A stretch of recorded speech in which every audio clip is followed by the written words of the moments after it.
All right. Hello, good evening. Welcome back to the channel. If you're watching live or on the replay, say hello in the chat or in the comments. So just in case you found this out of context, especially on the replay, this is session 2 of 6 of a book club where we're looking at the haunted house together. In episode 1, which is linked in the description box for you, we talked about The Haunting of Hill House by Shirley Jackson, which is frequently cited as one of the greatest ghost stories of the 20th century, sort of to build a foundation for ourselves. In this episode, we're talking about the 2009 novel by British Nigerian author Helen Oyeyemi, and this is White is for Witching. And I do think this discussion, for the most part, will stand alone, but at a certain point, we will be making connections back to Hill House where possible. So, slight spoilers for Hill House if you haven't read that. The next little bit of housekeeping here is also content warnings for the novel in terms of what we're going to discuss today. So, eating disorders, racism, xenophobia, and suicide are pieces of this novel that we'll be discussing. And I do plan to move from no spoilers to completely spoiling the end of this book. So, I will try and give warnings at various points, but I ask that in the chat that you sort of keep your comments sort of appropriate where we're at in terms of level of spoilers. I guess the last bit of housekeeping. So this is not just a haunted house novel, it is also looking at colonialism and the impact of colonialism on people of African descent. And as a white settler Canadian in a former British colony, to a certain degree, I have an idea of what like conversations around colonialism are happening, have happened, but I am missing the UK specific context. So if I misspeak, if your lived experience, like if you happen to be in the UK and you have a different experience or understanding, please feel free to call me in the comments or in the chat. So hopefully we can go from there. That is all of the little housekeeping pieces. So I would love to know from folks, have you read this before? This is a novel that I feel like it's done its rounds online for sure. But I feel like it's almost not as popular as you'd think. And maybe there are reasons for that. But yeah, I was surprised after reading it in the spring of 2020 and feeling like there was a lot of like hype and discussion around it, that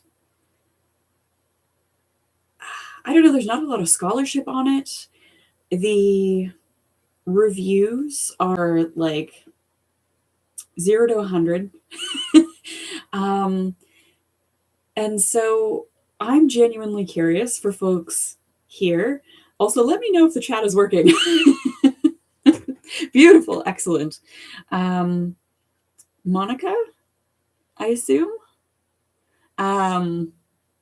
This is your first time reading it. I would love to know, like, was this what you were expecting, given I put this in like a book club series about the haunted house?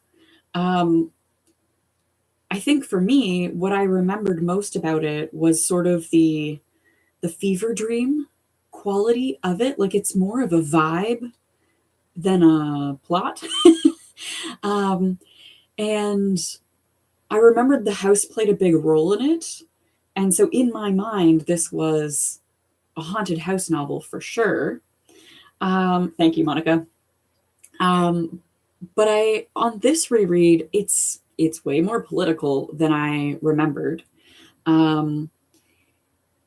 And I think in part you could argue that this is a vampire novel as much as it is a haunted house novel.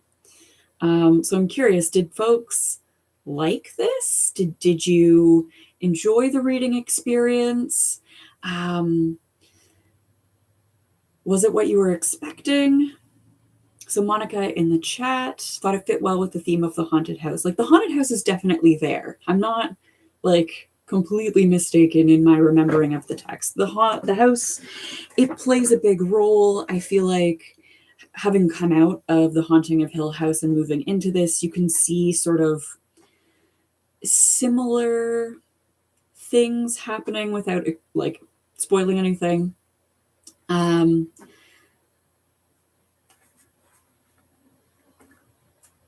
So I would love to hear what folks enjoyed, if they enjoyed it or didn't enjoy, if you hated this, because while I was looking up just reviews to see like community reactions to this, a lot of people either loved it, they just loved like letting this fever dream, surreal moments, very like Murakami-esque, real or not real, sort of wash over them. And then there were people who were like, what did I do? Like, I couldn't get into it, couldn't finish it, thought the writing was like overly flowery. And so I'm curious, like, did this divide readers? I feel like the things that I liked about this stand on the reread, I feel like we're missing perspectives from a couple of characters that I think maybe would have bulked out the novel too much and made it too messy. But I kind of want to know, like, what is Sadie's day-to-day life like, right? Like, as the Black Nigerian housekeeper, she's a visionary woman, right? So she's aware of the sort of supernatural things happening in this home. And they're talking to her all the time. Like, what would that be like for her? I would love to see more from her. And then there's Elliot, the twin brother of Miranda Silver. And I feel like I would either like more or less of Elliot. I feel like we don't have a good amount of Elliot either way. Like, I think I would either love to know, where was he when he says he was in South Africa? What is his impression, like, more so to what his mom and sister and the guests in the inn experience? Like, is he remotely aware of anything? He smokes a lot of pot. Is that because it like dulls his sensitivity to whatever is going on in the house, and he just finds it easier to live in the house if he's high? Right? Like, I would either like more or I would like significantly less. He's one of our narrative point of views, one of the first person narrative point of views. And I'm not sure that the amount of Elliot we got adds more than what like Miranda's narrative point of view and the house's narrative point of view add, if that makes sense. So I just want to return to the chat here. So Monica has mentioned it has a lot of similarities to Hill House. I think so as well. I think these pair really nicely. And Monica struggled with the writing style of the first part, but found the second part much easier. I think like once you sort of get in the groove, it is easier. I also found on the reread, this was easier because the first time I went around, and this was a complaint I saw in a lot of reviews, was there's a lot of deliberate ambiguity around who is speaking, and the narrative voices aren't very distinct, especially all of the first person narrative voices. And so you're constantly like, you read, you switch to a new part and you're like, oh, like this isn't the person that was speaking before. Who is this? And you have to put in a little bit of work.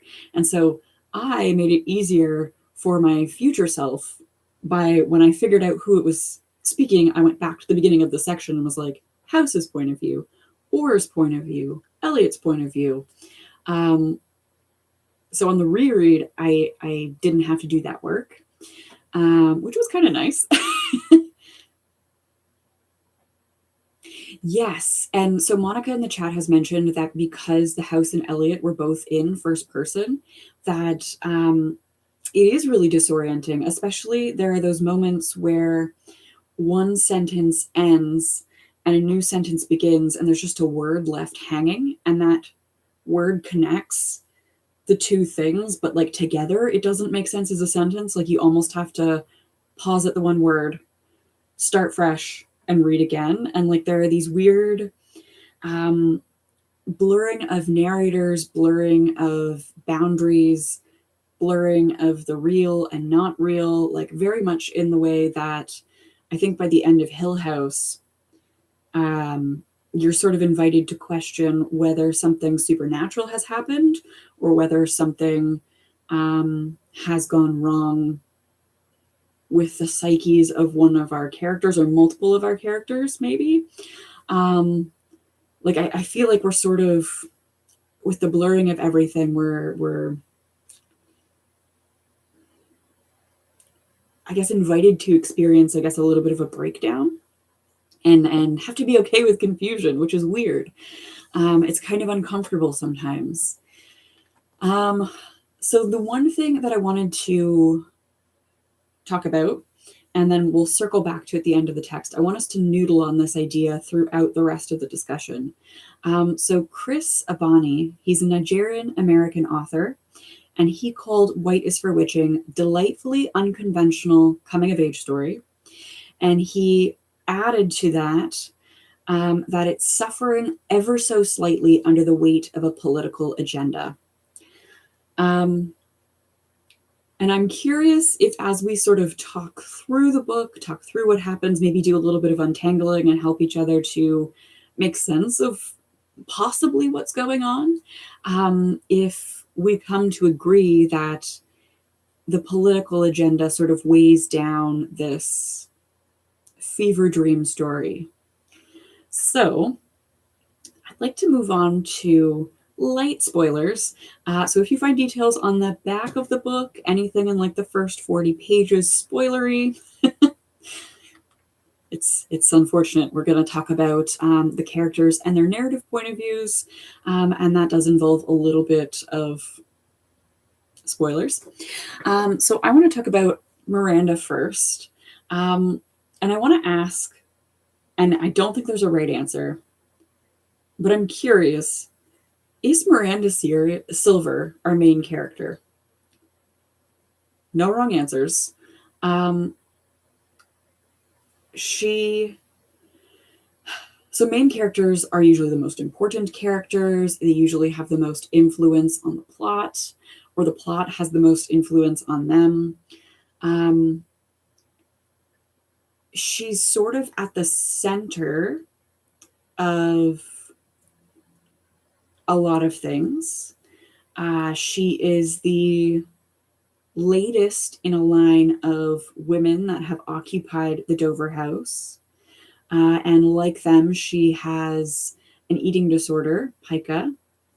And she's on the verge of death because she's unable to eat food over chalk and plastic. And she's also our only third-person narrator. Monica's mentioned that the house and Elliot are both first-person narrators, but we also have Orr, Miranda's lover, who is our third first-person narrator. The story is all pointing towards Miranda, but she doesn't have a first-person perspective. That doesn't make her narrative perspectives any more reliable, per se.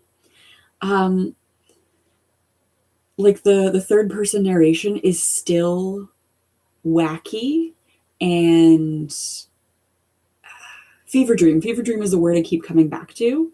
And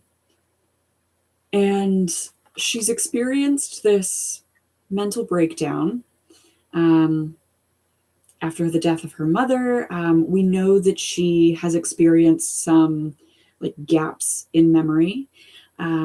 She seems to think she went to school after her mother passed away. Elliot says differently.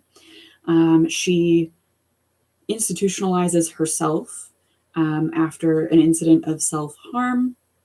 And she can't recall the incident. It's just gone. Like there are just gaps in her memory at this point. So we know that she's not a particularly, or do we know that? She's positioned narratively as unreliable because of these gaps in her memories. And I think throughout the narrative, we watch her have more gaps in time, either because she's malnourished and her body is shutting down, because she's mentally unwell and she's sort of disassociating in the like wake of the trauma of losing her mother, or because she's experiencing something supernatural and maybe she's not entirely alone or occupying her body at any given time. So to return to like, is she our main character? Monica in the chat has mentioned that the story is about her, but it doesn't feel like it's her story. And I feel like that is like a great way to say this, right? Like everything circles around her. But you're right, exactly. So Monica in the chat has just mentioned that she's not an active agent. Like I think the most active thing that she does in her own life is decide to be admitted into professional care. And then once she's out of that care, things sort of happen to her. They wash over her. But she doesn't do anything. Like she doesn't make like the big moves in her own life to get her where she ends up in the end. And in some ways, I wonder if you've read The Virgin Suicides by Jeffrey Eugenides, the same way that the boys are our narrators and they're remembering watching the Lisbon sisters with like perverse fascination throughout their boyhoods. I feel like Miranda is almost like the Lisbon sisters. Like I don't think you'd say that the Lisbon sisters are the main characters of The Virgin Suicides, but the story revolves around them. And I think that's sort of what's happening here with Miranda. Again, because she's not really telling her own story. We have this like third person perspective. And then we have three outsider perspectives looking in at her, very much like the boys in The Virgin Suicides. So let's talk about the first person narrators. Also unreliable because each of them has their own bias.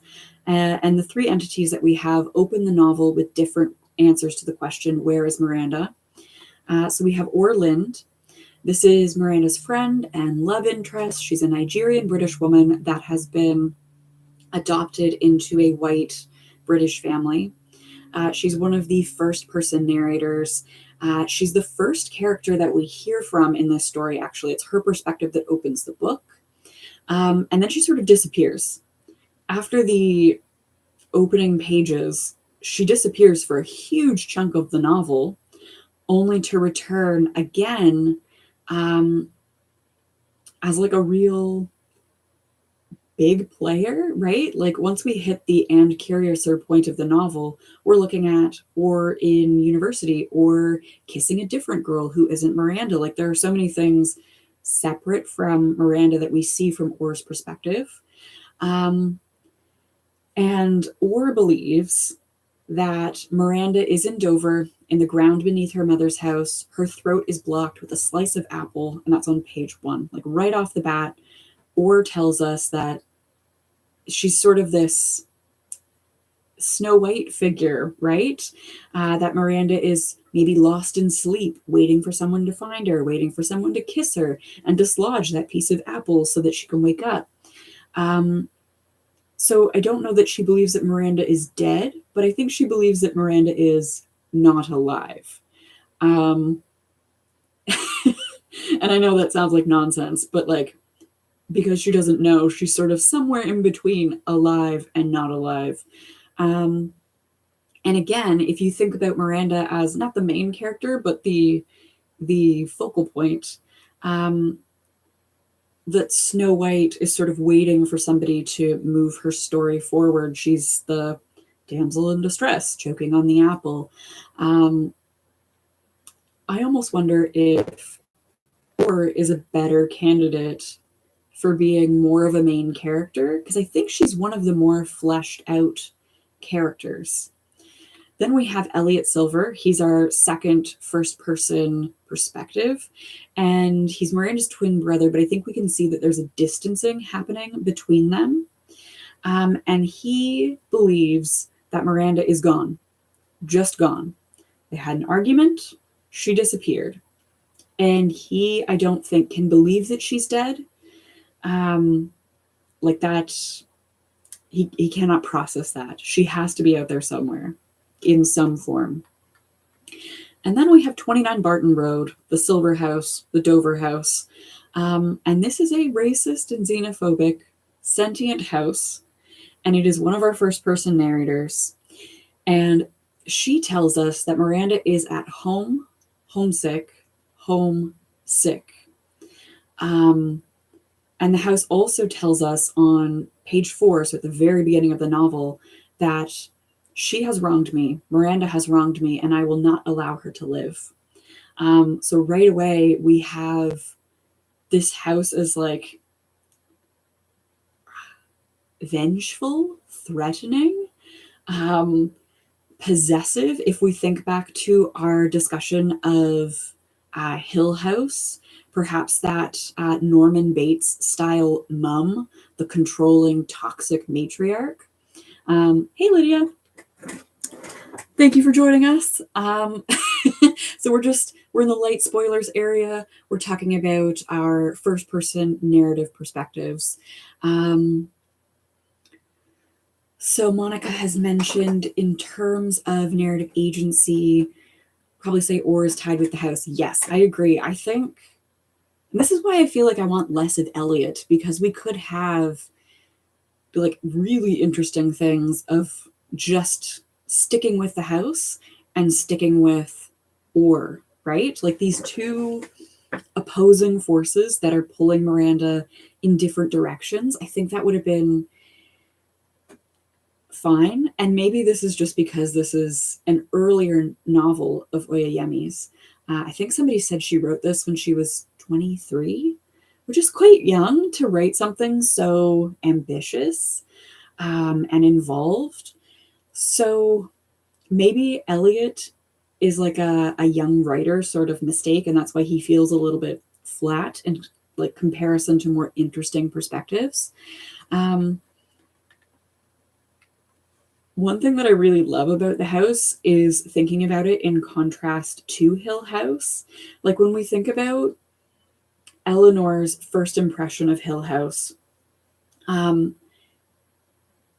like she sees it and she's like, oh my God, like I need to leave, right? And like every step she takes into the house, they like she and Theodore, they laugh about it, but they're both like, oh my gosh, this place is awful. Like at every step, right? Like the visceral body reaction is leave. And we are given Elliot's first impression of the Dover house. And he says, quote, "From the outside, the windows didn't look as if they could be opened. They didn't look as if they were there to let air or light in. They were funny, square eyes, friendly, tired," end quote, on page 17. So Elliot's impression of the house at first, when he's 10 years old, sees this big thing that they've inherited, they're moving into from their little flat in London, right? Is that this place is maybe a little bit suffocating, but friendly. And Lily seems to feel that way as well. Like this is her childhood home. She was raised by her grandmother there, and she walks up to the door of the house and she greets the door knocker and she says, hello, hello again on page 18. And she sort of laughs about returning to this childhood home. So it's not this visceral reaction of run. The house doesn't feel threatening at all at this point. And you see the twins confer later that, quote, "We liked the tallness of the house, the way the walls shoot up and up with the certainty of stone, like we're in a castle," Mary put it. "We liked the steep, winding staircase with the gnarled banister. We especially liked the ramshackle lift." And it just goes on and on with them explaining the things that they really like about this house that they now get to live in. And I feel like it's such a different experience, given that in the end, the houses, I feel like Hill House and the Dover House, feel like they could be friends, you know? Hill House and Dover House, they're kindred spirits. They have similar ideas on what is going on in their walls and what it should be like to be in the house. But at the beginning, they're very different. It is a little weird that, so Lydia has mentioned in the chat that she thought it was weird how they said weird things would happen in the house, but they were like, it happens. They just sort of brush it off. It is I don't know if it's just like the generations of people there. It's a big enough house. You just sort of get used to like, footsteps. Things move. Oh, well. But yeah, that is a little bit weird, but it didn't seem to frighten them, which I think is interesting. I'd love to talk about the silver matriarchs. And so the house says that the silver matriarchs are, quote, "long gone now, except when I resurrect you to play in my pupper show. But you forgive, since when I make you appear, it is not really you," on page 27. So I think this is interesting because I was trying to figure out, is the house sentient and the spirits of the matriarchs are there as well? It almost seems like with this line that the house has recordings, memories of these women, and is like playing dolls with them, keeping itself entertained, and then keeping the silver women who are alive in line. I find these women interesting. I find the whole like history of the house interesting. And there's a piece that I can't quite tease out, and that is the good lady, who seems to be like ever present, but unnamed and sort of more like beastly. Some sort of like something beyond Anna Silver, aka Good Anna or Grand Anna. So that is Miranda's great-grandmother. She raised Miranda's mother, Lily, when Jennifer ran off. Anna Silver had pica. She eats nature. Acorn husks splinter her throat. Leaves by the handful. Stones chip her teeth. Silver. There's Jennifer Silver, which is Miranda's mother. Miranda's grandmother, Lily's mother. This is the one who ran off. And the house claims to have imprisoned her, but then also implies that maybe Anna killed her when she caught Jennifer trying to run away and abandon her child. And Jennifer Silver eats wood.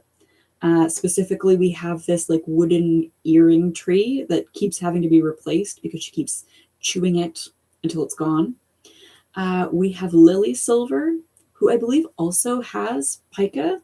I didn't make a note of it, and I couldn't find it, like scanning through while making notes. But it is a general, like it's in the family, right, that this is passed along. So Lily Silver is Miranda's mother. She is a white photojournalist who is shot and killed in Haiti on assignment. And on pages 16 and 17, Elliot tells us that Lily wanted to put the Dover house up for rent and use the money to pay for their flat in London. She didn't want to go back to Dover. She didn't want to live in her childhood home in this state of inertia. And I wonder to what degree she didn't want to go back to the house and how controlling it is, and the ghosts, the presence of the matriarchs in it. And Lily, I wonder if Lily didn't want to go back to the house because it is like a weird sort of, it's an old money house. It's sort of a, I guess it would be a status thing. At least now it would be a status thing to have a house that big. Like if you inherited a house that's big enough to turn into an inn, that's a pretty it's a pretty big thing, especially today. And tied up in that would be the history that allowed your ancestors to acquire so much wealth and power, to have such a big house, to have so much land, to employ people, or to have enslaved people working in your house and on your land. And Lily feels that the sort of patriotism that like is bundled up in the lifestyle of her foremothers is embarrassing and dangerous. So Lily is sort of the, I don't want to say radical, but like the first like step away from a certain line of thinking. Jumping to the chat here. We have, oh yes, okay, so other people do think that Lily has pica. We also can't identify a page. On the next reread, I'll make a note for myself. I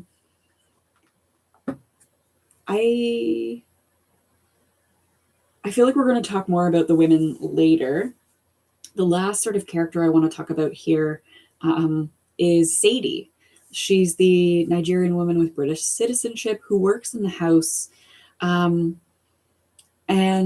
she's the only one who really successfully fights this house. And she knows that Miranda's old ones are calling her and that it's hard to resist. And I find her so fascinating. And she's just on the periphery, like doing things that then pay off later. But like, I feel like I don't want to say anything with it, like to spoil anything, but like Sadie does something at the beginning and she's just, she's crocheting or knitting this giant white thing. She has no idea what it is. And it's just getting bigger and bigger. And that just sort of like, it's a one-off thing and it just sort of goes away and then it comes back at the end. And by the time it came back at the end, I was like, what is this thing? Like, where did this come from? And it was so like, it was Sadie, right? But she's just so on the periphery, which I guess makes sense given the political agenda, I think, debatably weighing on this text, that the text would circle around a young, thin, white woman, and have all of these really powerful, interesting women of color on the periphery of her story. Because I feel like that's how, I mean, we all sort of feel that we're the main characters of our story, but I feel like definitely there's a history of white folks believing that the world revolves around them. And that's why everything is shitty. So so Monica has mentioned on the topic of patriotism, Lily had said something about that, but it's later in the book. So, okay, you're going to try and bring it up when we're later in the discussion. Perfect. Thank you. So let's quickly talk about pica. I really struggled to find non-medical accounts because I was looking for like, there were like little personal anecdotes, like small clips on YouTube, or The other extreme is like the really exploitative reality show stuff like My Strange Addiction, where people are like, I ate my sofa. So like there's the two extremes of people who make like a 2-minute clip being like, I live with pica. I hid the fact that I ate toilet paper for years. It feels nice in my mouth. It's a compulsion. And then there's like the show that turns it into a spectacle, and feels really like exploitative. Um, and so I don't know if I wasn't using the right keywords, like if they are in-group terms for more firsthand accounts. Something that came up quite a bit was the idea that it's probably underdiagnosed because there would be shame associated with eating non-food, and like logically knowing that it is not socially appropriate behavior for like an adult to eat toilet paper. But toilet paper isn't going to harm you, and so why would you like out yourself as eating this thing, right? It seems to get diagnosed for people who are eating dangerous things. So like if you are into eating nails, that's gonna fuck you up a little bit, and doctors are gonna notice a lot faster. Hey Amanda, thank you for joining us. We're briefly talking about pica, which is the disorder that the folks in this text, the women in this text, have.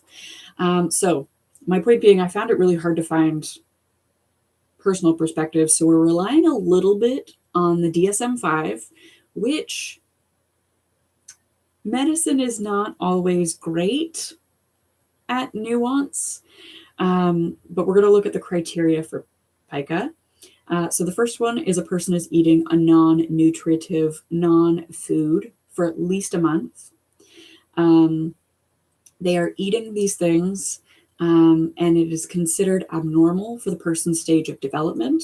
So like it's normal for toddlers to put like food, not food, in their mouths, right? Like small children, just everything goes in their mouths. That's not pica. Eating of non-food cannot be associated with a cultural practice that is considered normal in the social context of the individual. So, for example, I believe Caitlin Doty has talked about a tribal community that has a funeral ritual around eating the remains of the deceased as part of their cultural practice. In that cultural context, eating a deceased human, eating this sort of like decaying non-food, non-nourishing things, would not be pica because it was normal in that social context. However, if myself as a Canadian were to start digging up and eating corpses, that would not be culturally appropriate. I would probably qualify for a couple of things, but debatably also pica. And then this is the bit of the DSM-5 criteria that I struggle a little bit with.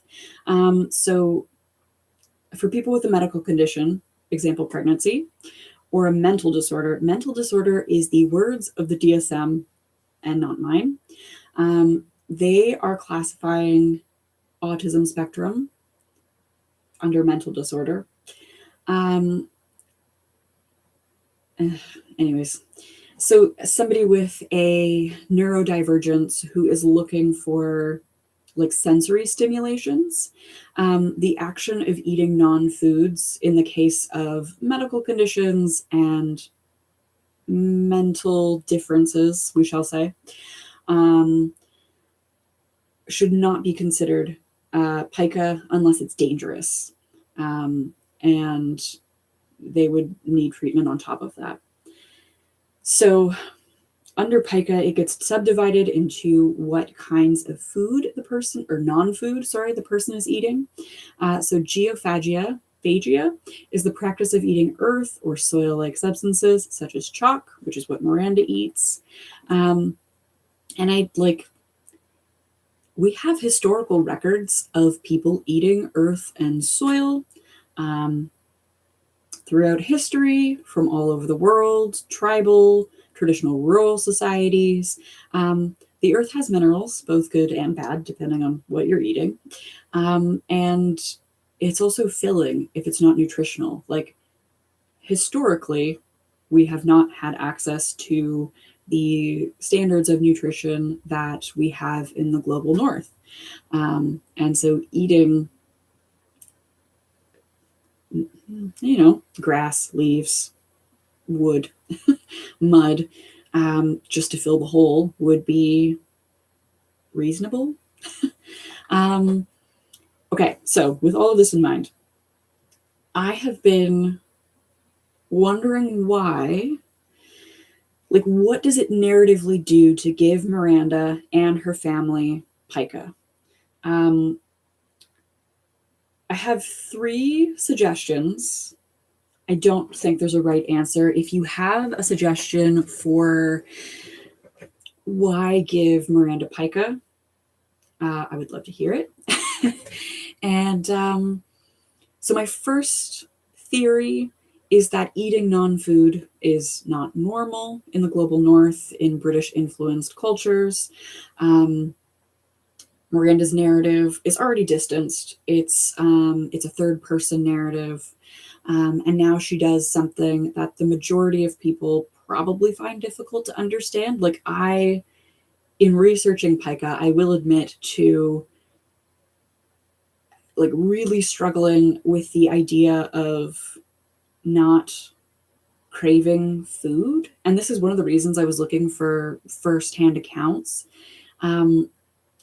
There were a lot of people who talked about, like, oh, I really like the texture of cornstarch, and it's so filling, it's so high calorie with no nutritional value that the texture, the pleasing texture in the mouth results in not being hungry for other food. But Miranda seems to have this aversion to food entirely. And I don't know if that's normal, and the internet really didn't answer that for me. So I wonder if just having the experience that I had as a reader, trying to understand this and still sort of failing to grasp not wanting to eat food as sort of this like basic survival thing, like, does it discourage us from identifying with Miranda? It puts a bigger distance between us because we cannot relate to somebody who wants to eat chalk, who wants to eat plastic, who is debatably a vampire colonizer character. Like, you don't want, I think with the novel's political agenda, we don't want to identify with the vampire colonizer. My second idea builds on the colonial. So the thing with colonialism was always like, oh, we're so civilized and we're civilizing these uncivilized peoples. And so Miranda is in this legacy of white affluent people who benefit from colonialism, and she's rejecting her father's fancy European cooking and eating chalk. So we have this sort of like subversion, right? Like, she's a white person who is doing something uncivilized and eating dirt, opposed to the food of culture that's being offered to her. And then I wondered if, again, building on the colonial aspects, so there are accounts in the southern United States in the 1800s. Geophagia, the type of pica that Miranda has, was apparently a common practice among enslaved people as a way to augment a mineral deficient diet. And also, eating clay is an anti-diarrheal, which if you're not eating well, if you're drinking contaminated water, having tummy upset, eating clay stops you from becoming dehydrated. And also, again, another connection to sort of a colonized location, a place where enslaved folks in the transatlantic slave trade ended up in Haiti. Today, in contemporary settings, because of poverty, it is apparently, I don't want to say common, but there is a contemporary eating of mud biscuits, which is dirt, salt, and fat, that people in poverty will use to fill the void. Obviously, it's not nutritious, but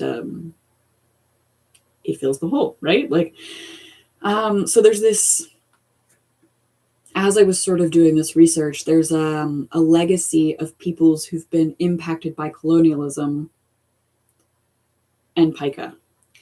And so is it that reversal, right? Like, it's not the people of Nigerian descent in the novel who have pica. It is the colonizer, Miranda, who has pica. I don't know. It's one of those things that I've still been noodling on, and I don't know if I've quite nailed the wording of it. But there's, I guess what I'm trying to connect, and I'm struggling with, is there's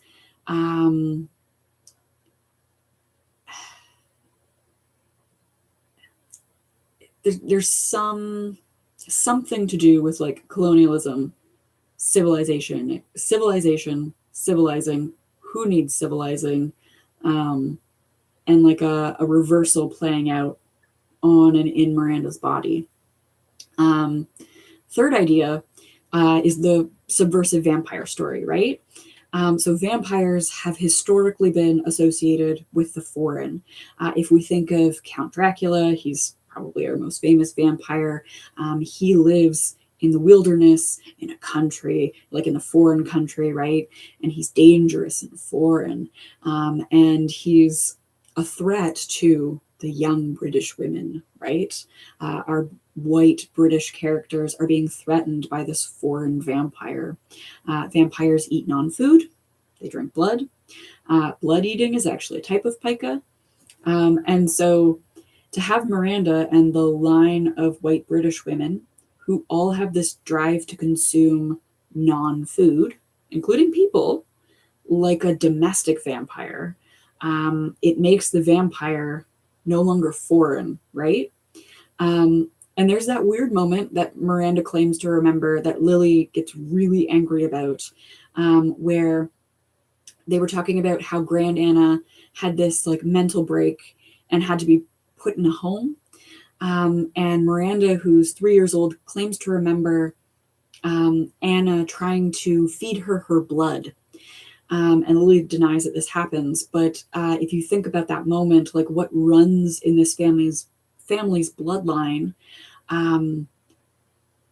is it a passing on of like this racist, xenophobic legacy that allows them their wealth and privilege as white British citizens? You also have bundled into that like exchange of blood, the creating of a vampire, right? Like the vampires give their blood to somebody to make a new vampire. And so we end up with this, if this is like the sort of reading we want to go with for the pica, as an explanation, it's almost this nightmarish consumption, the monster, the white woman, the white colonizer as the monster, and it's all located in this big old white house in Dover. I'm just going to jump to the chat here for a minute.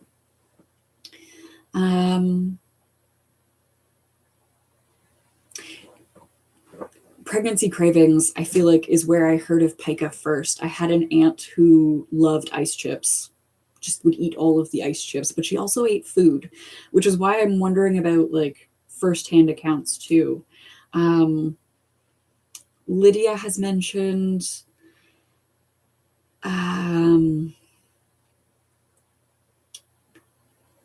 do you think it was a destabilizing point specifically to make it seem like it's them and not the house to those around them? Legitimize the women and their perspectives to make them look crazy or mad, as a way to control them, maybe. I like that. Interesting. So Monica, the way that Lily denied the instance of the blood thing, you felt like it didn't sound like it didn't happen, more like a 3-year-old couldn't remember that. Interesting. Because I felt like Lily was like, oh no, like don't talk about the woman who raised me. But that's interesting that it's more like a, oh my gosh, like that is a moment that you were too young to possibly remember. Like you couldn't have that formative memory. I like it. Okay, so talking about the domestic vampire, I want to talk about the Suuquoyant. I listened to people pronounce this. Forgive me. So the folklore around the Suuquoyant, Orr tells us that right at the beginning, page 1, it's the last line of her statement, that Miranda chose this disappearing as the only way to fight the Suuquoyant. And this is the first time the word is used in the story. And you could do what I did and just go, funny word, and keep reading. Like, this will either become important or it won't. Because sometimes I'm a bad reader. Or, like, from the very jump of the novel, if you Google what a Suuquoyant is, you're going to get this shape-shifting figure in Caribbean folklore, a reclusive old woman by day, blood-sucking fireball by night, and it will potentially reframe how you're approaching this entire novel. So I like that this idea is introduced very early on. And so in the research for this, some folklorists, believe that the French vampire myths met with enslaved Africans in the Caribbean, and these coming together of folklore of like the European vampire, our Dracula, mixing with African folklore, created this Caribbean folklore that is this vampire figure that she takes off her skin and she can sneak through cracks as this little ball of fire and suck the life from people while they sleep. If she kills them, she can wear their skin. So there's this like wearing another's skin, which I think we can maybe talk a little bit about later. And again, colonialism touches this again at like all points in the story. We're going to find something coming back to colonialism. And I feel like we're being invited to read Miranda as a white Suuquoyant, which is traditionally this black figure. And so in having Miranda be this life-sucking monster, that sort of, it's playing with things, it's changing things, right? Like, who is consuming who? It's not like a black figure of folklore preying on other black folks. It is a white British person who is sucking the lives, consuming black people in this context, right? Like Miranda is, I think we'll get there. And she does try and resist, and the house punishes her for it, right? The other piece of folklore that I feel like is worth mentioning, just while we're talking about folklore, is Snow White. Snow White comes up throughout this. Remember that Snow White is the fairest in the land, and she has skin as white as snow. It seems sort of an apt fairy tale to bring in alongside the Suquayant. And we have these all-season apples that are dual in color, red on one side, white on the other. And in, depending on which version of the fairy tale you're reading, but the witch, the wicked stepmother, has these beautiful red apples. The red is all poison, and there's a little white spot that's not dipped in poison. And so when she's trying to trick Snow White into taking this poison thing from her, she bites the spot that she's left white and poison free to eat for herself. And then she goes, see, the apple's fine. And that's how Snow White sort of gets tricked into eating this apple. And we see the house offering these poisoned apples to people, specifically people of color who enter the doors of the house. There is a Black couple that's given the winter apples, and they end up imprisoned in sleep. Or finds an apple left on her bed and she throws it out. We know that Or is familiar with folklore, so I feel like she'd be pretty savvy, be like, this is a suspicious apple, I'm not going to eat it. And Seji, again, because she's this badass visionary woman, she bites the white side of the apple, the bad side, and she lives. And so you have this fruit of death being offered to the unwelcome foreigners in the home. They're not safe to consume. And so we're going to see like that folklore element sort of runs through this as well. Okay. We'll talk about consumption before we move on to the anorexic female body. Let's talk about consumption. Everybody in this novel wants to consume. They are all consumers. Lily is consuming people with her photos. Her gaze, we're told, transforms places. And she is, when we see her, she's gone to Haiti, and she has the white gaze of the colonizer, right? And she makes a living off of consuming other people's lives. She makes a living consuming conflict and emotion, and that's what she does, right? Luke is consumed by his work to the detriment, I think, of everybody. I don't think really anybody wanted to go to the house. He is so set on this dream of running an inn that even when his wife dies and he sees his daughter struggling to live in this house, he's so focused on, so consumed by his own work, his own interests, that I don't think he's being the best parental figure. Elliot is consumed by his sister. It is heavily implied that he is stalking her around Cambridge and taking photos of her when he's supposed to be in South Africa.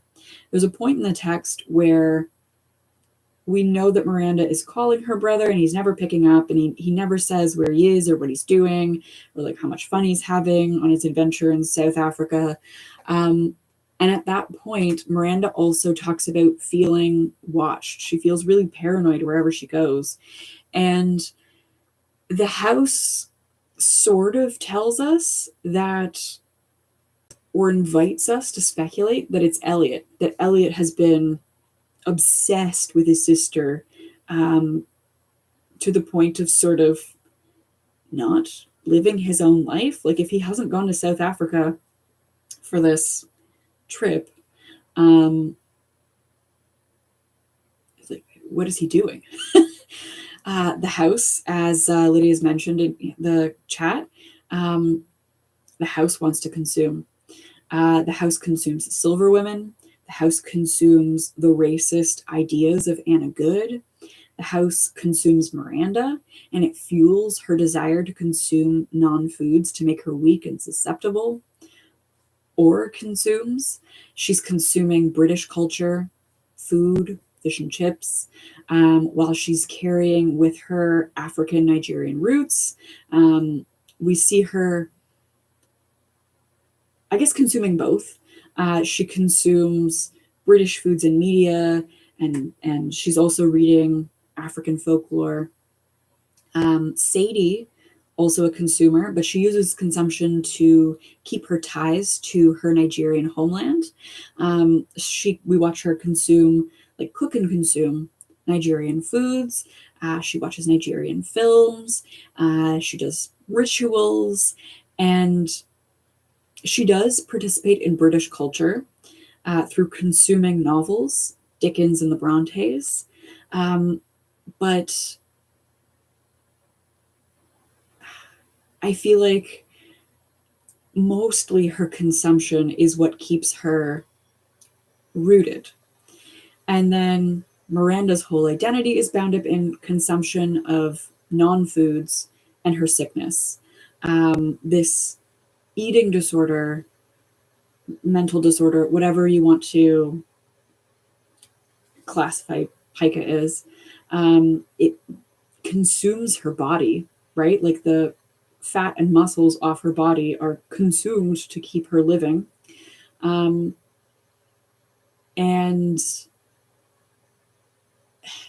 I almost wonder if the desire to consume non-foods is a desire to move away from the house's teachings. And this is like a half-baked idea, but if home and family nourish you, in children's lit, your family nourishes you. It's the shaper of who you're going to be as a human, how you are turning out as a human. Who offers you food, offers you love. So her refusal to eat food, is it a refusal to, specifically the food of her family? Is it a refusal to participate in this like xenophobic, racist ideology that is in her family's roots? Half-baked idea. Again, consumption is just all over the place. Okay, we are going to talk briefly about the female anorexic body. So I read an article from a scholar who proposed the following: that ingestion and consumption of patriarchal and colonial symbols is violently rejected by the female anorexic body that we could see Miranda as having. So I'm not sure that Miranda has anorexia, but her like underweight skeletal body is a result of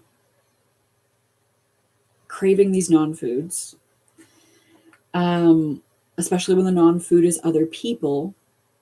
And if colonizers are positioned as these vampires, these consumers and destroyers of culture, to see Miranda so malnourished, to see her refuse to eat,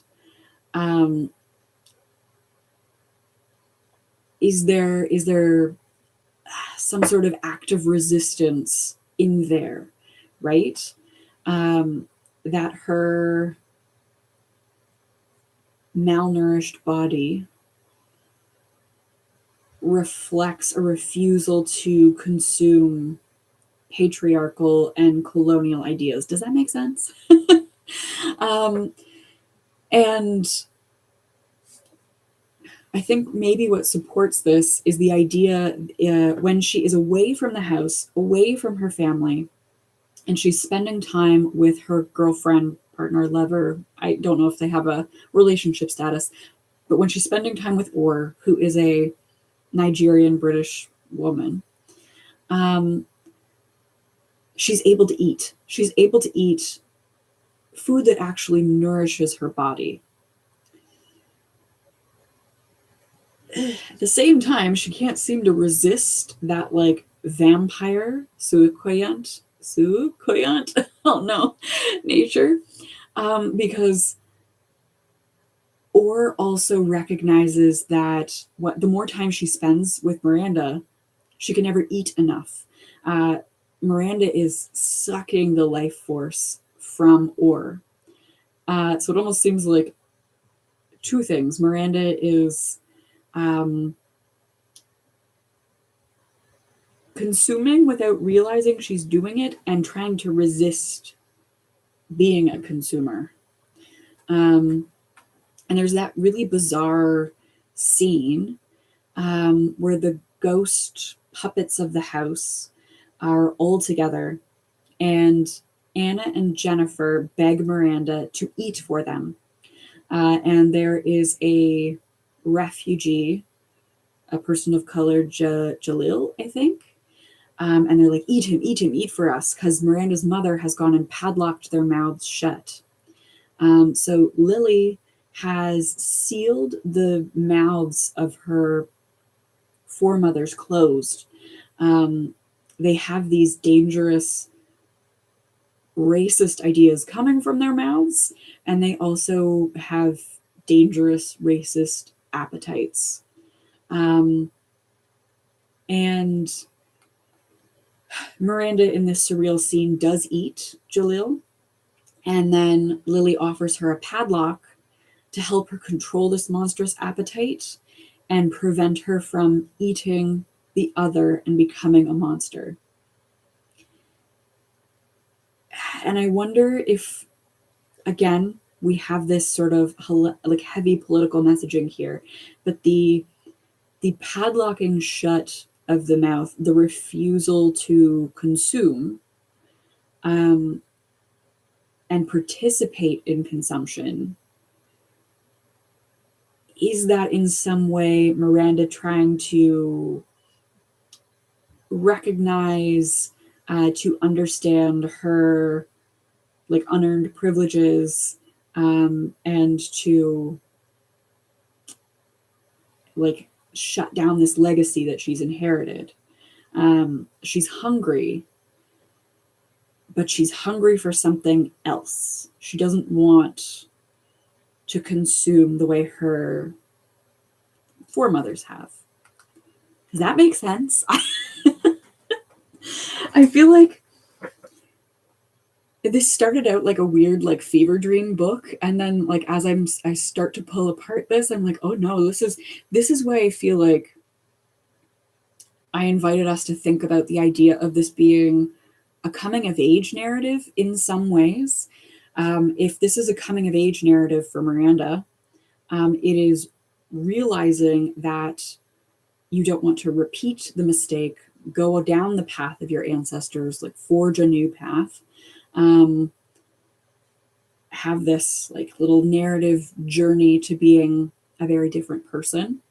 But it does feel maybe very politically weighted, maybe. To go back to the chat, Monica has mentioned the couple where the woman was choking. Oh. Huh. Okay, so the version of Snow White that my Oma grew up telling me was always with Snow White choking, that the apple piece was just like blocking her throat, and like the kiss dislodged it. But the Disney version, it was the like she's, I assume, swallowed it and he magically asleep. Like I don't think Disney gives us the choking bit. But yeah, like there are Snow White references throughout this. Okay, we're going to move to moderate spoilers. We're looking at over the 100-page mark. I want to talk about the Dover House, a haunted house, the origins of this haunted house, which I find fascinating.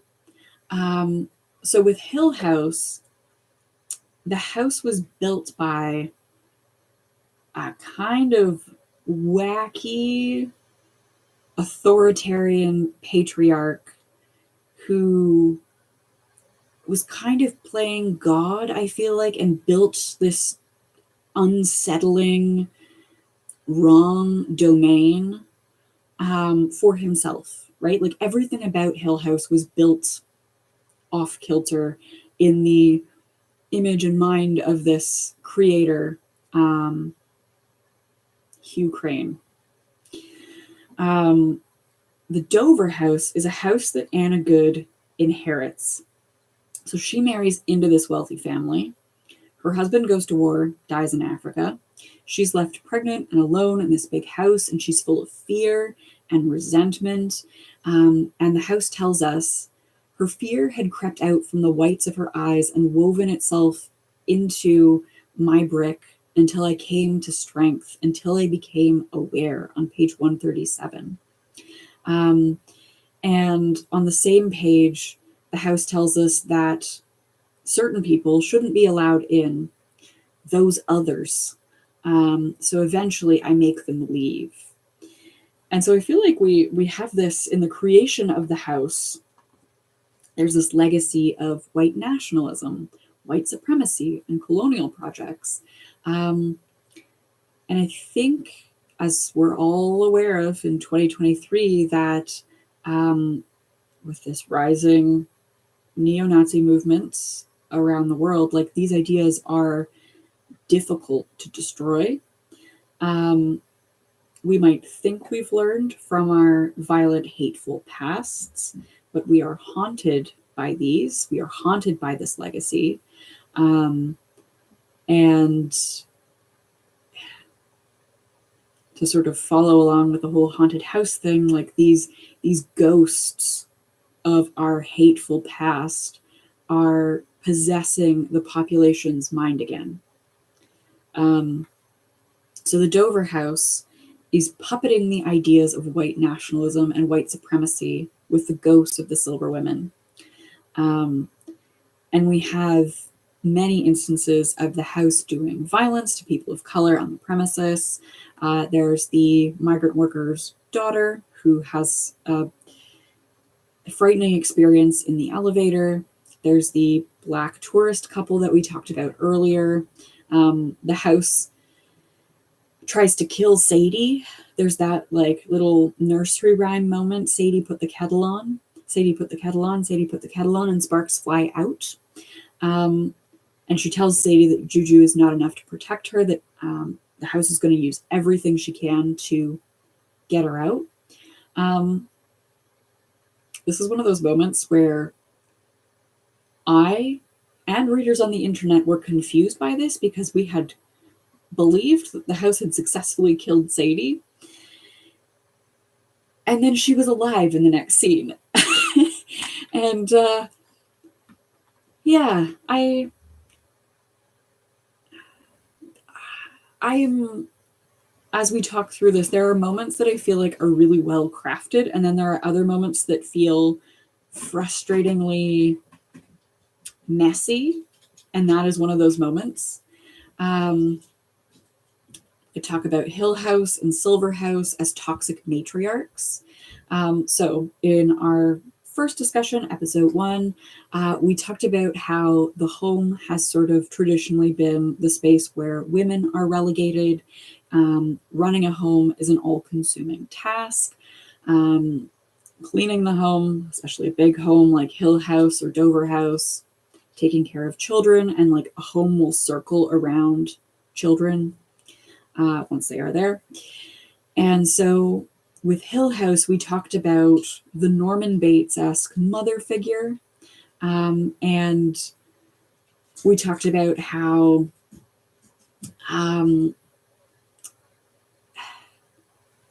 Hill House has this like domineering maternal wrath.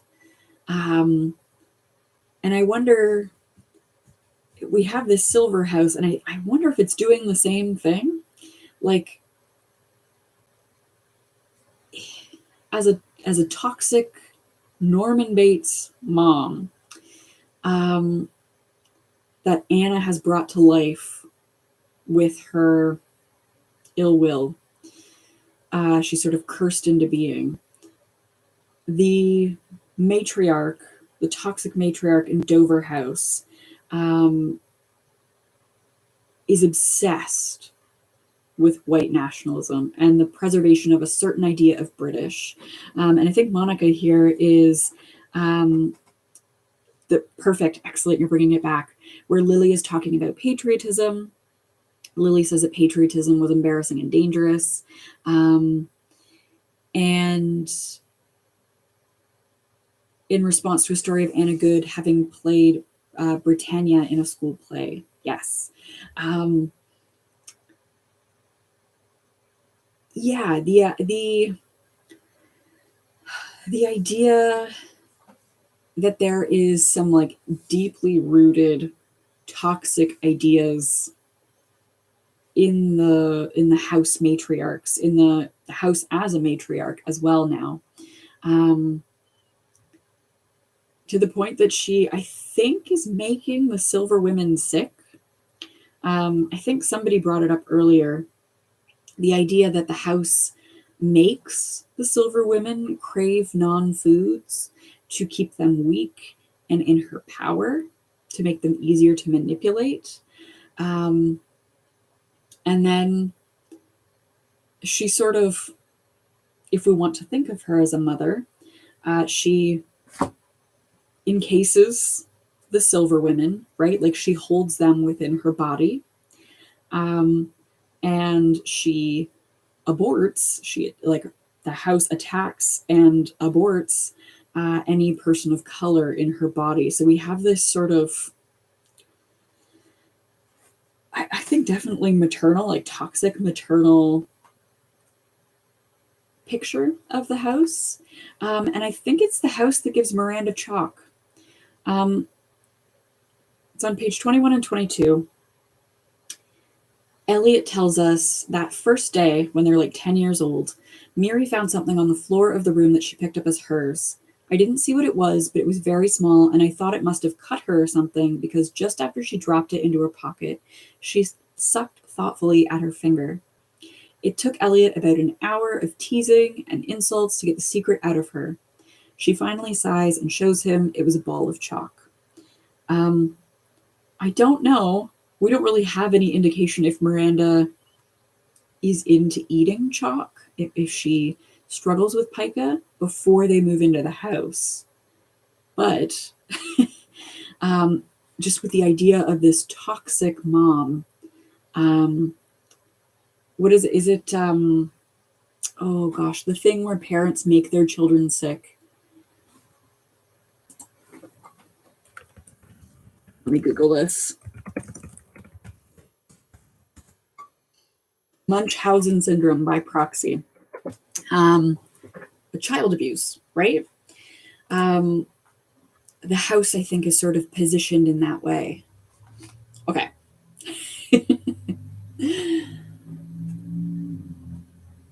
I'm just looking at the amount of notes I have. I have so many notes. Okay, we're moving still into like bigger and bigger spoilers. We're in the back half of the novel, the part that says, and curiouser. We switch to Orr's perspective. And Orr, I think, is the person who identifies that there's some blurring of the Miranda that she experiences at any given time. So Orr sees photos in Miranda's dorm room, and she's like, oh, who are all these women? Like all of these different women. And Miranda claims that they are all her. So something like the barrier between the self and the other has broken. I think these are pictures of her matriarchs, the silver women. And she's like, oh, they're all me. And then Orr sees a photo of Miranda from 2 years ago. And she says, the girl in the picture was not the girl who stood in the room with me. I can unequivocally say that it wasn't her, on page 187. And the reaction, that bodily instinctual reaction that Orr has to this, is get away from this girl, do not go near her again. And then there's a moment when they're kissing, and at this point Miranda has like short bobbed hair, and as they're kissing, Orr can feel long hair way down Miranda's back that is impossible. And so again, I think Orr might be a visionary woman in the same way that Seji is. She can see, sense the sort of wrongness that exists with Miranda and anything inside her. We already talked briefly about how like they eat together. The idea of the Suukoyant is introduced by Orr, who has been reading African folktales. And when there's a moment that I find fascinating where Orr tells this story, because Miranda asks for a story about a girl who got away. And the two of them have different takeaways from this story. Miranda seems to identify with the Suukoyant, who is the girl that got away in the story. And this alarms Orr, who says that the Suukoyant is a monster and deserves to die. And Miranda really doesn't know what to say, so they start to kiss each other. There are some strange moments that don't alarm Orr enough. Like Lydia, you talked about how like stuff moves around in the house and that would send you running. I don't know why Orr doesn't run when she wakes up to Miranda strangling her, and she has to prise Miranda's fingers from around her neck, finger by finger. And then seconds later, Miranda's like still in this like state, this not awake state. She's like, I'm to go home. The house wants me. And she opens Orr's 4th floor window and looks like she's going to jump out. And like Miranda is talking about how like she doesn't care. She doesn't care how I come back. Again, gendering the house female. You can't hear how they're calling me. Again, this blurring of the self and the other. Like she doesn't really know who she is. She doesn't seem to have like a single self and I. And then she wakes up and Orr and Miranda continue dating. And Orr can't seem to see that like being with Miranda is sucking the life out of her, right? Lydia has mentioned in the chat, if I was Orr, I would have bolted so fast, right? Like I find this fascinating that it's Tiana who sees Orr, and she's like, oh, you're hanging out with this girl who barely exists, and now you're sort of disappearing. And Orr has this moment of reflection where she's like, I try not to think about how my body keeps shrinking and shrinking, and how exhausted I am. And like she can't verbalize that being in bed with Miranda, sharing a bed every night next to her, is so draining. That Miranda is draining the life from Orr as she sleeps. And again, I feel like Orr is such a fascinating character. We get a brief break from Orr for perspective from the house on Miranda. This part, I kind of want to sort of go through.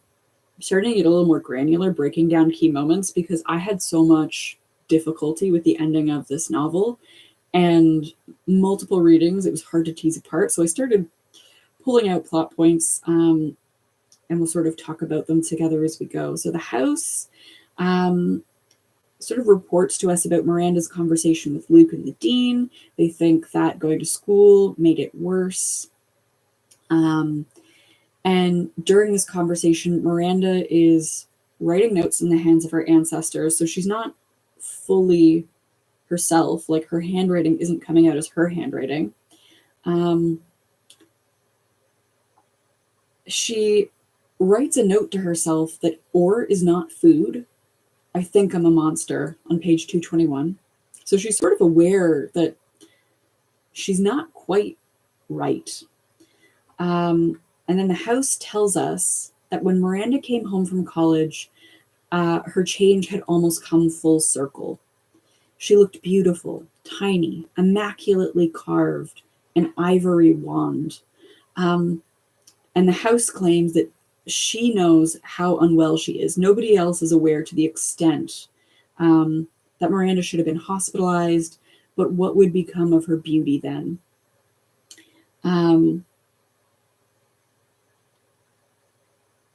So I just want to go back to the chat here. So Monica has mentioned, from Or's perspective, it's also a bit about loving someone who's sick. At one point, she says something about how she's getting thinner to avoid pointing towards Miranda's wrongness. Interesting. I guess if she's also thin, Miranda doesn't look quite as sickly. And if I think there's a moment of them like both not eating at a dinner table, and like it's probably more normal. It feels more normal if they're doing it together, like they're not eating together. So maybe they don't eat as much as I think they do, because it seems like they eat together, or maybe they binge together. There are some unhealthy habits that they're forming together. When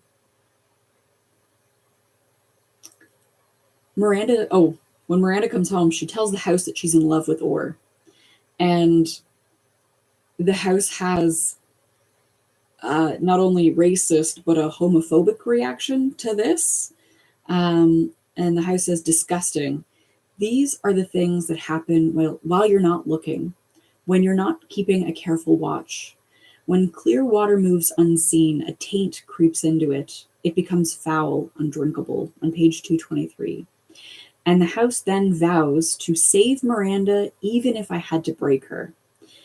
So it thinks about killing her, too. It talks about how she's so close to death that, like, she could just block her nostrils and, like, expedite that. But she's so close to death, she'll just let it play out. Which I find fascinating as well, that the house at a certain point is like, you can't live. Yeah, I'm going to kill you. Okay, let's talk about the ending. Full spoilers for the ending. This is where it really turns into that haunted house novel. So up until this point, we've had like vampire conversations, colonial conversations, thinking about consumption. And then the end becomes kind of like the ending of Hill House. Slight spoilers for Hill House as well. In that you don't know what is real, what is a dream. It all sort of has a dreamlike quality to it. So Or and Sadie are Black characters, are outsiders, are visionary women. They can see the supernatural in the house that nobody else seems to. And Or comes to stay at Miranda's house. The house is disgusted by this queer interracial relationship, and it works hard to drive Or away. At certain points, Or is able to resist. Right? She knows the fairy tales. She doesn't eat the poisoned apple. She has the lift offered to her by the house, and she chooses to take the stairs because the lift seems risky. The house messes with her, and somehow she ends up in a place where she didn't expect. And then there's the moment where she gets out of the shower and she's using this white towel to dry her skin, and her black skin starts sloughing off in big chunks, and the house is trying to break her, to make her vulnerable to death. Monica has found the quote. Yes. Yeah. That you cannot think about the shrinkage. It's a trick to not think about the shrinkage. Yeah. And I feel like maybe that's part of Orr's strength, is that she has been ignoring and again, you've gone on with the second half of that quote. If she voices it out loud, then it becomes real, right? So she feels like the house is messing with her. She doesn't say anything, because if you say it out loud, it becomes real. She starts brushing off her skin, doesn't say anything, because if she says it out loud, it becomes real. Like, she has to face that it's real, or she has to admit that she's had some sort of mental break, right? We do have a conversation near the end between Sadie and Orr. Sadie warns Orr to leave.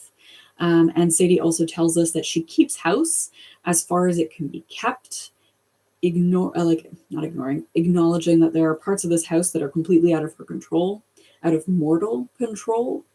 And both Sadie and Orr can hear voices. There are always voices in Sadie's room. She hears 3 voices. And 2 of those voices, we find out, are urging Sadie to kill herself all the time. And then there's the third, Lily, who is telling Sadie to wait. And there's this moment between Orr and Sadie where Orr says, "There's something wrong with this house, isn't there?" And Sadie says, "It's a monster," on page 244. So we're at this point, through Orr's perspective, really seeing, I think, the haunted house in the way that we see Hill House. And there are a couple of moments where Orr and Miranda have some sort of misunderstanding about what they have encountered. They've encountered each other. Each of them believes that they have encountered the Suukoyant. So Orr, trying to kill it, has Miranda by the throat, and Miranda has scissors to Orr's throat, and then they sort of wake up. And for Orr, this is like a wake up moment, like, oh no, this house, really bad. I need to leave. So Miranda starts talking about the good lady. Orr tells her the good lady's not good.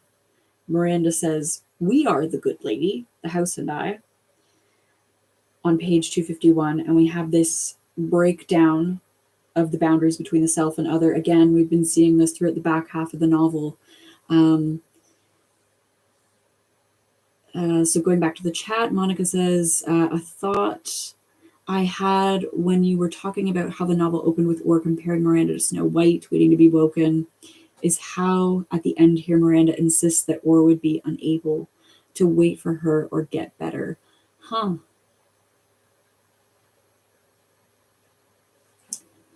Interesting.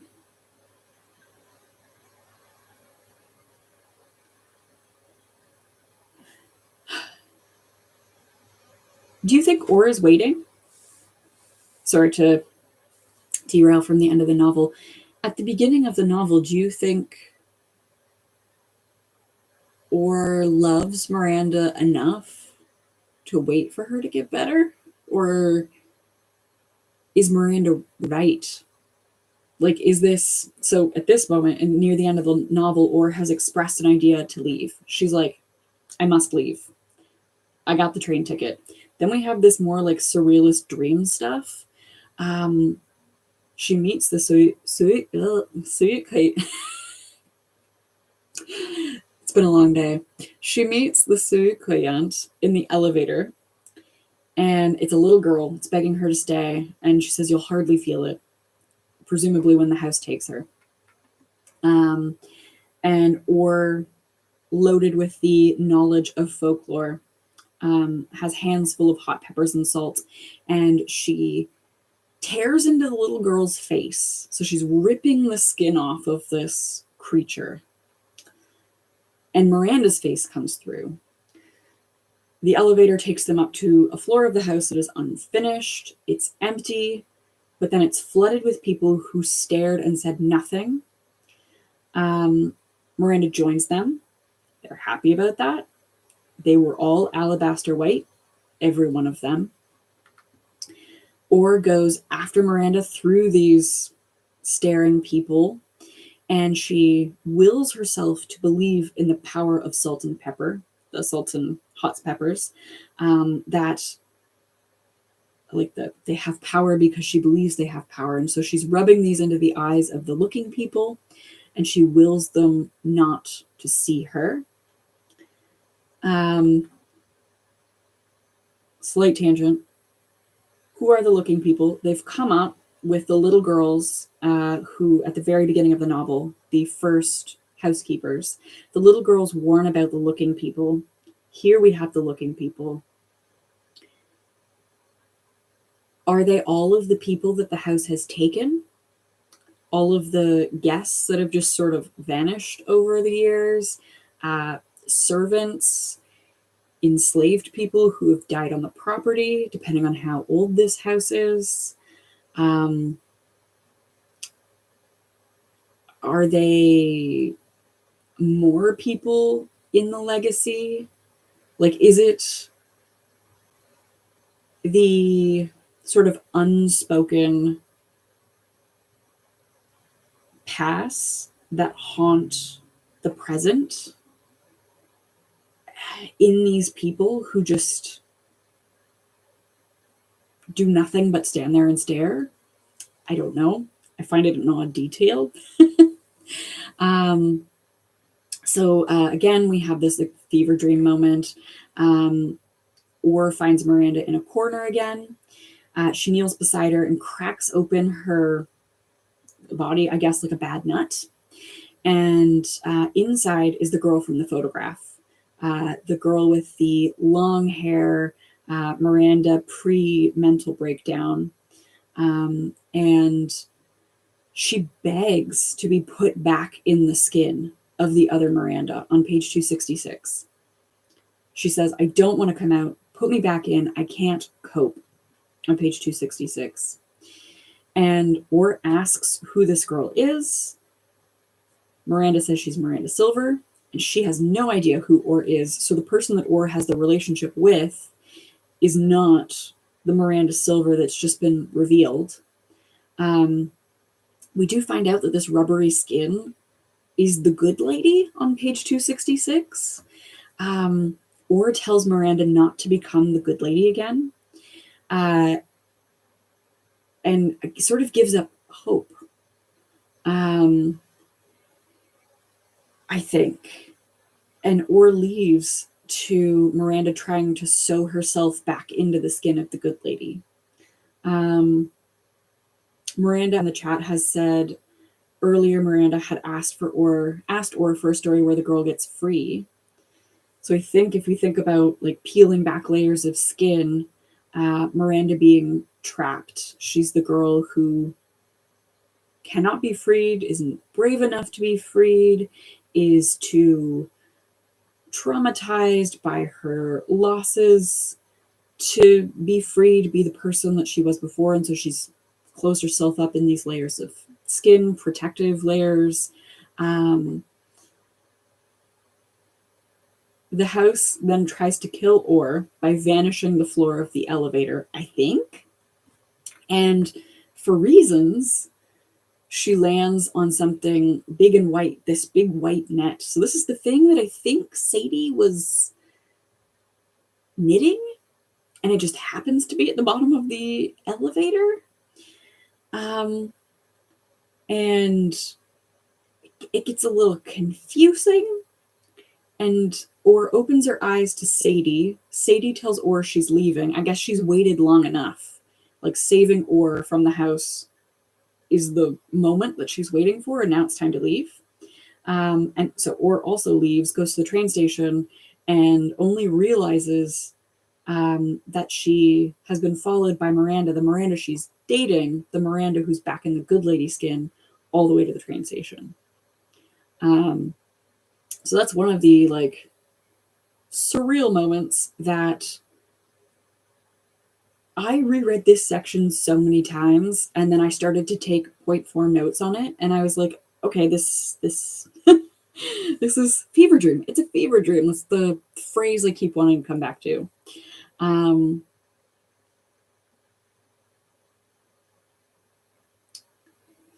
So Monica has mentioned that Or told her the story of the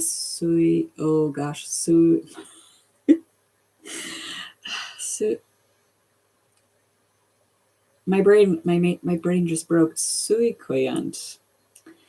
And Miranda felt that fulfilled her request because it got free. Okay. Do we... the Suikoyant gets away. Doesn't she count as a girl? No, she doesn't. She's a monster. She deserves to die, doesn't she? All monsters deserve to die.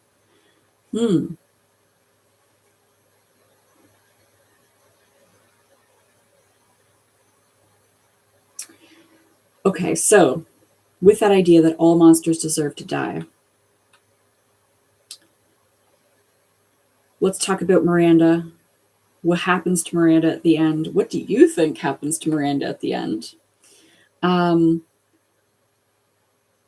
Because I feel like there is a moment where Miranda thinks about getting away, being free, being well, and that it would take a long time. She writes a postcard to Or to apologize. She says, I'm going down against her. I have to assume it is the house. Maybe it's the Suyu. Oh God, the vampire. Either way, it sounds like Miranda is going to confront the monsters of her past. The house is aware of this. She comes home to this threatening pile of poison apples on the counter. It's a warning. And Jennifer and Grand Anna tell her, like, you did this to yourself. The consequences that you are about to face, you did it to yourself. Why did you let the black girl leave? On page 272. Miranda then swallows batteries that Or brought her to fix Lily's watch on page 273.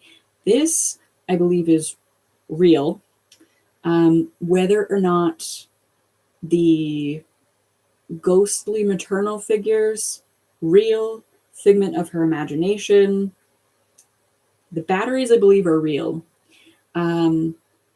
Elliot has baked a beautiful apple pie of these poison apples, and he offers her a slice. She throws it straight in the garbage plate and all.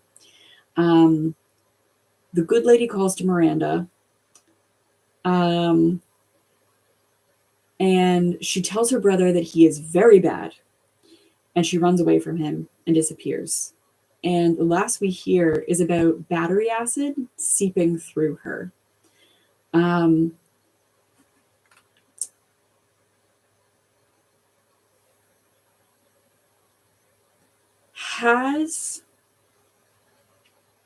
having a moment here. When she says, I'm going down against her, I don't think by killing herself, this is what I'd like to puzzle through together. I don't think by killing herself, she has damaged the house in any way. The house is still sentient, racist, xenophobic, homophobic. The house is untouched.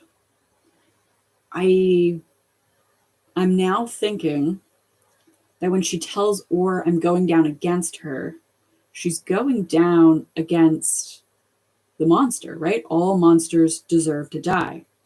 I wonder if at this moment Miranda has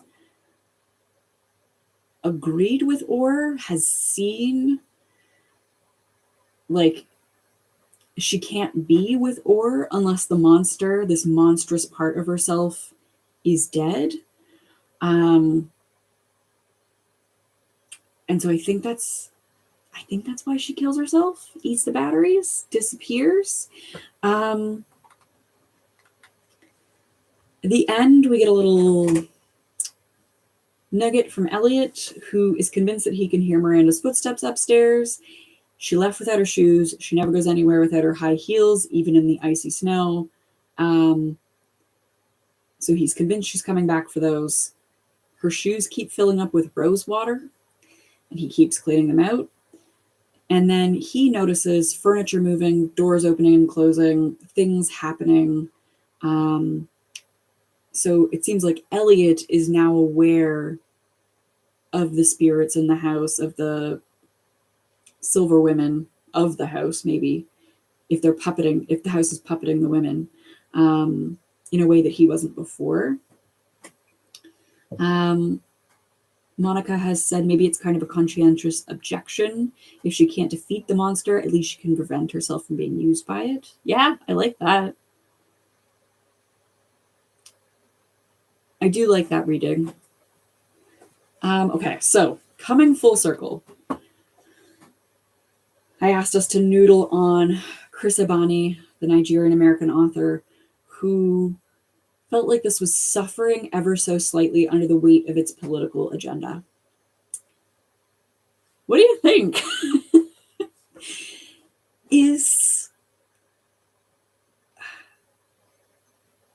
There are certain things that I'm not sure that entirely pay out. Like, if this is about recognizing white folks who benefit from unearned privileges because of a legacy of colonialism, and all of us in this capitalist consumer society are constantly consuming the resources of others, a lot of folks in the global south, their energy, their safety, their lives are things that we consume, right? Like fast fashion, we consume it in the global north. And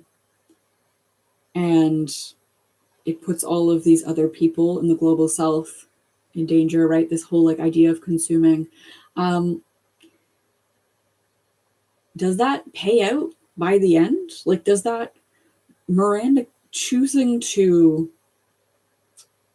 opt out of living life as a privileged white person who benefits from colonialism, does that through line make sense? Like, under the weight of this political agenda, like, is that what we're getting? Monica says, I don't know if it was all pulled in right enough. Like, the immigrant who killed himself in the prison didn't go on to have any weight in the story, nor did his cousins going on about immigration.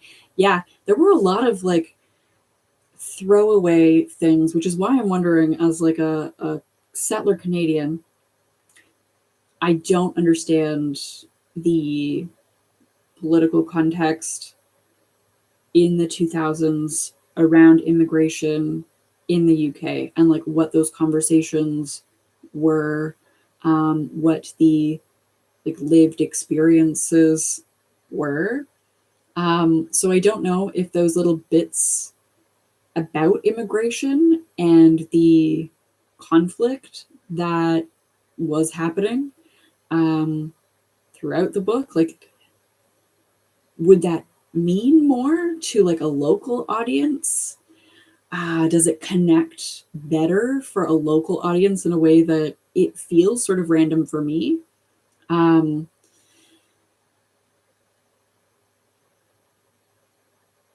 So yeah, I'm not not sure. I'm not sure how I feel about where I sort of see these like pieces coming together. Like if you follow some of these things to their logical conclusions, like in and of itself, vampire being aligned with colonizer, consuming, right? This like predatory, dangerous thing. Some of these pieces by themselves are interesting. And then and then when you put it all together and it comes back at the end, you're like, okay. Lydia has said in the chat, the house continues on, which in and of itself is a horror that lives on in life. True.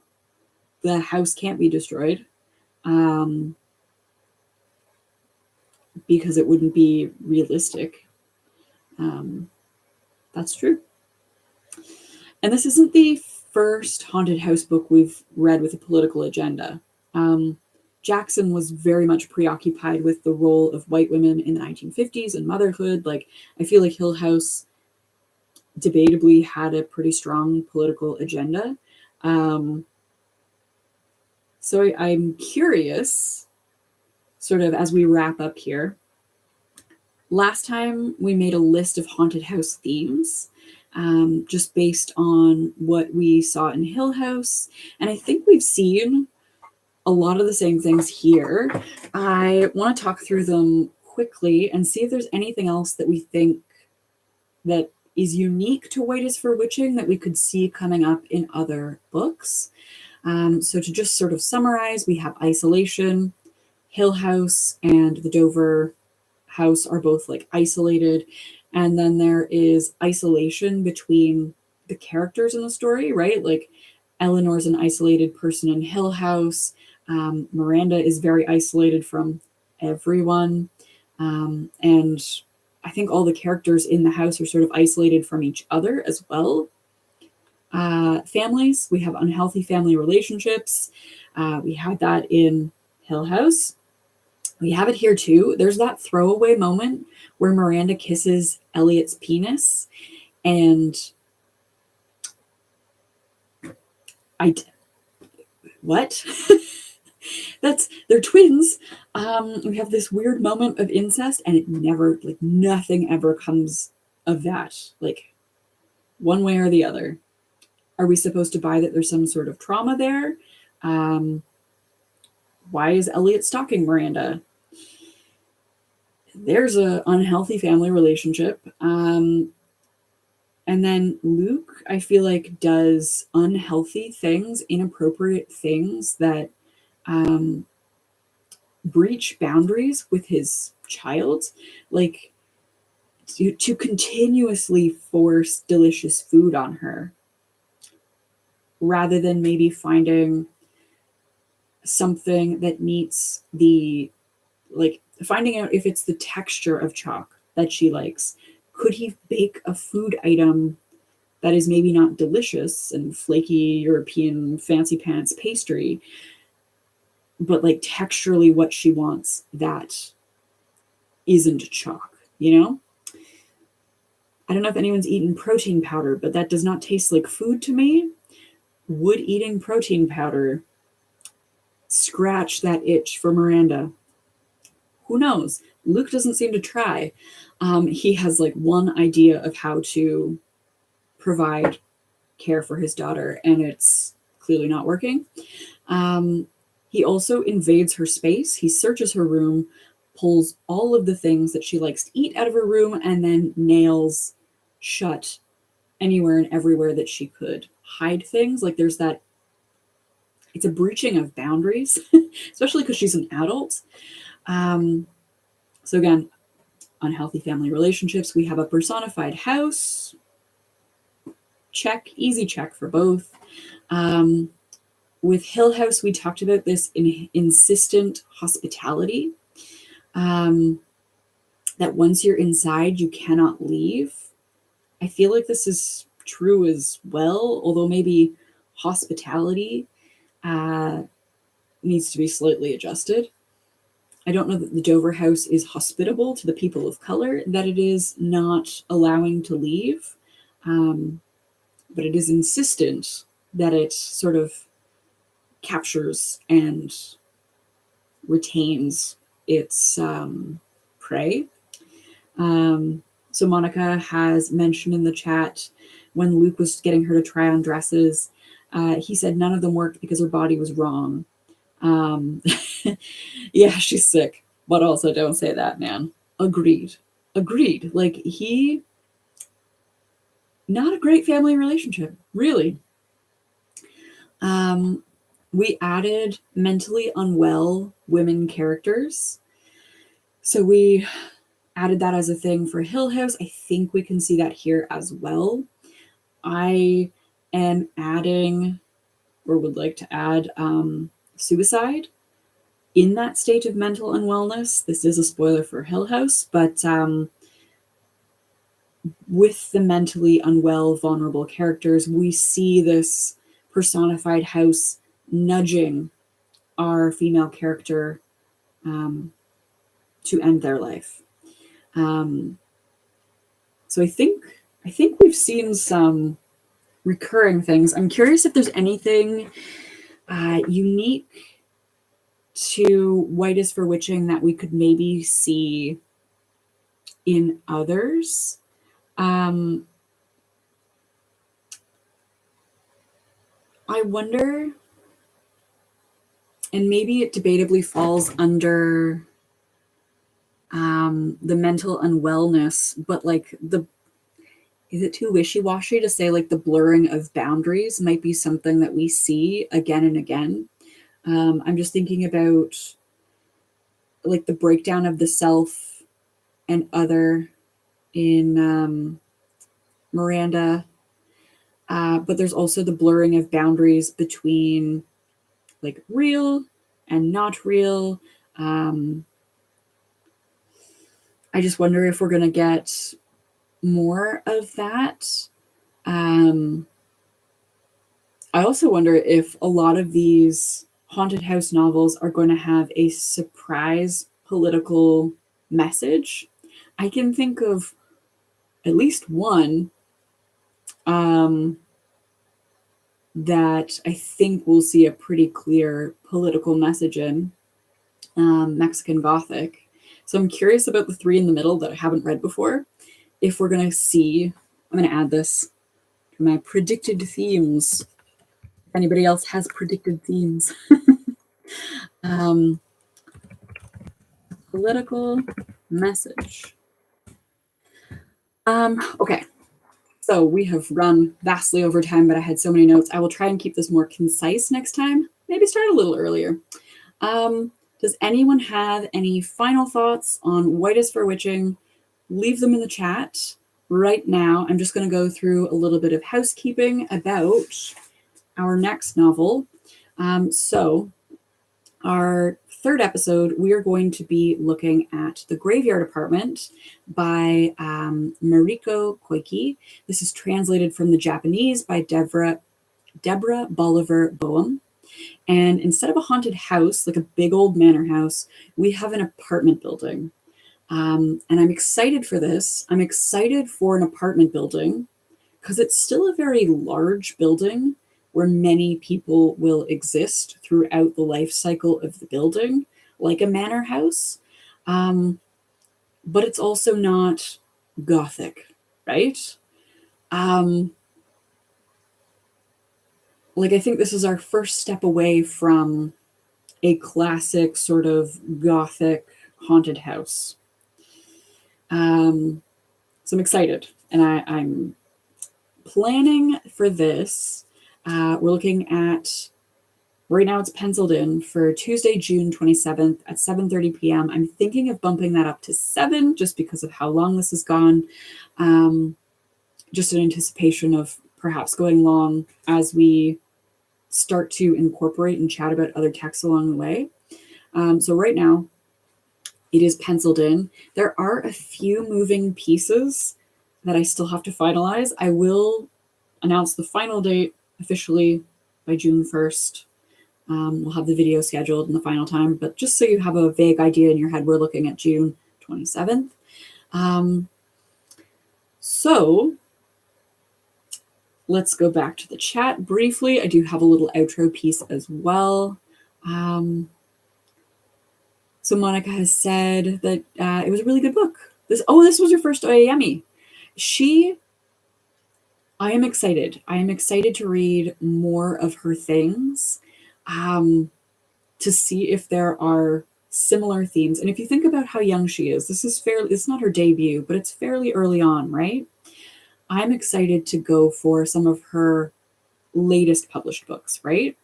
And to see just how she's grown as a writer. And if some of this messiness, like me not wanting Elliot and wanting more of Seji, like if as she's developed in her craft, like we get a more polished novel.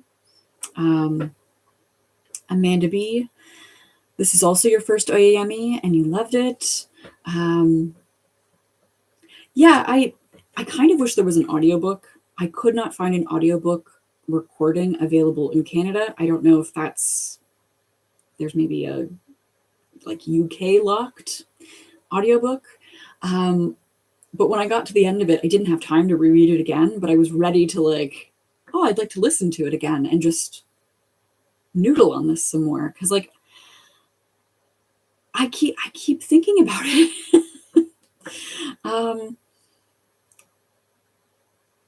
Amanda, you're also excited that you've not read any of the upcoming haunted house stories either.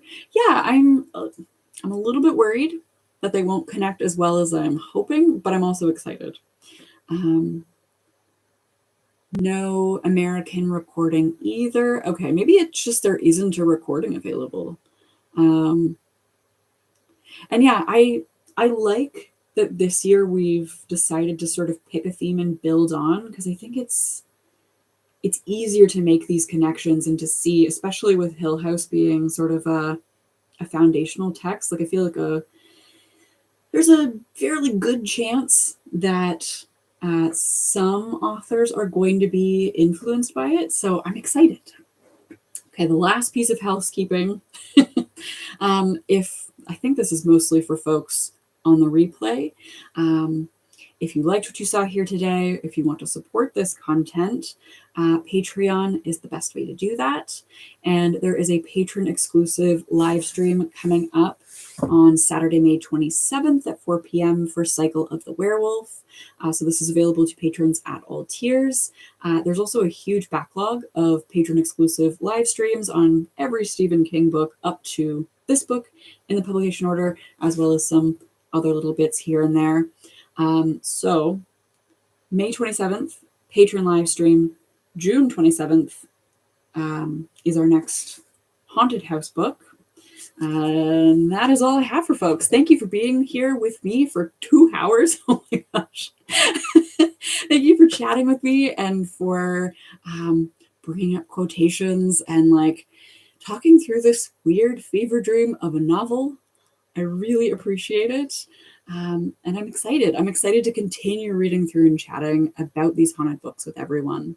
So on that note, I hope everybody has a good day. I hope that you're doing well and staying safe, and I will see you soon with a video. Bye.